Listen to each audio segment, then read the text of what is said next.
Qendra Sajdev, Këshilli i Evropës dhe Qendra Respublika zhvilluan në Tiranë një tryez të rrumbullakat mbi përparimin e sigurisë dhe mbrojtjen e gazetarëve, ndarja e praktikave më të mira dhe përballimi i sfidave të vazhdueshme, progresi, standardet dhe zgjidhjet për një mjedis mediatik më të sigurt. Përveç shqetësimit të përgjithshëm që ka të bëjë me aksesin e informacion që është shumë i izoluar dhe i kufizuar, në aspekt të sigurisë së gazetarëve, duhet të nënvizoj faktin që të gjitha palët politike nxisin një lloj urrëtieje apo rrymë kundër gazetarëve, duke tentuar të cënojnë besimin e publikut tek ata.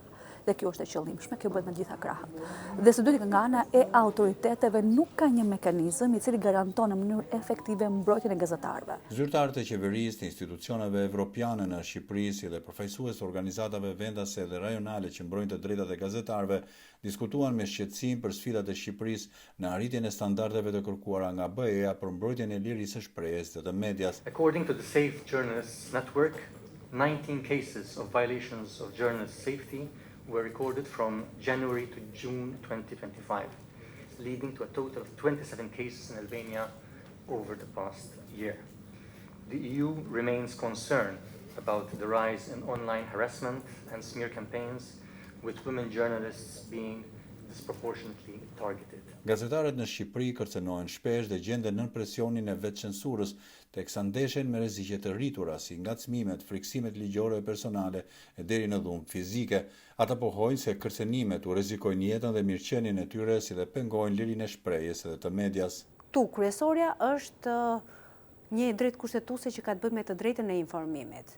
Personalisht nuk marr asnjëherë përgjigje ose mund të marrë përgjigje në 80% të rasteve nëse nuk depozitoj ankesë. Dhe edhe pasi depozitoj një ankesë, marrë përgjigje në 50% të rasteve pas një vendimit të komisionerit. Dhe institucionet janë tërësisht indiferente dhe asgjë nuk ndodh. Pjesëmarrësit në takim theksuan se legjislacioni shqiptar ende ka bërshllëqe të konsiderueshme sa i takon mbrojtjes gazetarëve, pavarësisht përparimit të bërë në parafrimin e tij me standarde ndërkombëtare. Safety of journalists is not only a technical matter, it is also very much not only linked to physical protection. It is about safeguarding the public's right to information and to participate in democratic life. And this is why the Council of Europe placed protection of journalists at the heart of its agenda, both through concrete country-level actions, but also with strategic advocacy tools. Përfaqësues të gazetarëve shqiptar kërkuan shtimin e masave mbrojtëse nga ana e institucioneve gjatë punës së tyre, ndërkohë që fushatat e urrëties dhe friksimit ndikojnë në sigurinë dhe integritetin e tyre. Fjalët e bukura që ne do të inkorporojmë rekomandimet e Bashkimit Evropian duhet të merren me masa konkrete dhe ne duhet të monitorojmë dhe duhet të flasim se çfarë është duke ndodhur në Shqipëri. Gjykatat janë mbushur me padinë ndaj gazetarëve dhe të gjitha fjalët e bukura të tryezave kur naftojnë kryesisht ndërkombëtarët, pra ne nuk mund t'i lëmë thjesht në kuadrin e një diskutimi tavoline. Serbia, Shqipëria dhe Kosova kanë gjendjen më të vështirë për sigurinë e gazetarëve, thot koordinatorja e rrjetit Safe Journalist në Ballkanin Perëndimor. Tamara Stefanovic theksoi se shqetësimet kryesore janë kërcënime ndaj jetës dhe integritetit fizik të gazetarëve, fushatet e shpifjeve kundër tyre, si dhe sulme ndaj gazetarëve gjatë protestave. So all of us in Western Balkan countries, we are sharing the same problems, this impunity for the crimes against journalists, and again, this disinformation campaigns, smear campaigns, which are actually very often coming from the high officials, and then it's downgraded to the regular citizens, and then they are attacking the journalists on the streets. Në negociatat e Shqipërisë me BE-n, siguria dhe mbrojtja e gazetarëve zën vend qendror në grup kapitullin e parë mbi të drejtat themelore dhe sundimin e ligjit. Qeveria shqiptare ka vendosur në udhërfyesin e vet shumë masa për të rritur zbatimin e ligjit dhe sigurinë e gazetarëve. Kemi disa lajme goxha pozitive, siç është patjetër dhe miratimi i urdhrit të drejtorit të Policisë Shtetit në maj të 25-s për udhëzuesja e Policisë Shtetit për sigurinë e gazetarëve dhe pikën e kontaktit.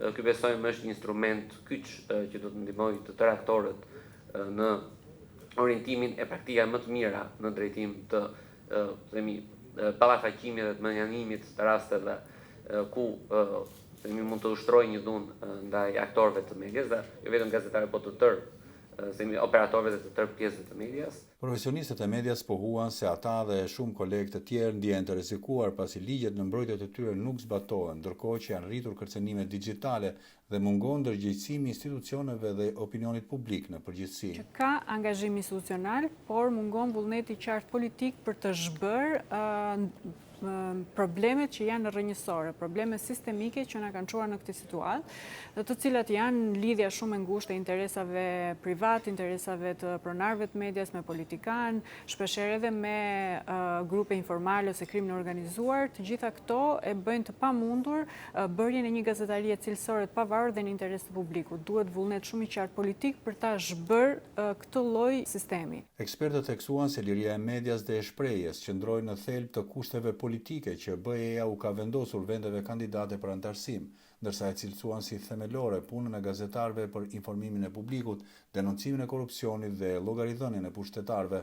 Prandaj edhe siguria e gazetarëve pohuan ata ka rëndësi kryesore për një demokraci funksionale që mbron të drejtat e njeriut. Legjislacioni shqiptar ende as në shkallën e kodit penal, por as në legjislacion të posaçëm nuk e ka të njohur si një profesion të favorizuar, por duke parë të gjitha angazhimet që kemi në kuadër të Bashkimit Evropian, është duke parë vendosja një linje jeshile nga ndihma juridike duke ndërlidhur të gjithë institucionet e tjera, ku çdo rast që gazetarët kanë kërcënime, intimidime apo problematika të tjera të bëhen me dije e më pas të referohen në policitë përkatëse, prokuroritë përkatëse. Mbrojtja e gazetarëve dhe mjedisit të tyre të punës u theksua në tryezën e rumbullakët mund të përmirësohet nga përpjekja e përbashkët e parlamentit, qeverisë, gjykatave, organizatave të gazetarëve dhe shoqërisë civile, sepse secili prej tyre ka pjesën e vet të detyrave për sigurimin e njerëzve të shtypit që ata të punojnë në kushte të sigurta dhe pa frikën e goditjeve fizike apo ligjore. Dhe veçcensura është ajo çfarë është më e keqja, do thoja unë, sepse duket edhe nuk e raporton dot si të tillë përpara institucioneve ndërkombëtare, se duket sikur askush nuk po ankohet, sepse janë censuruar vetë.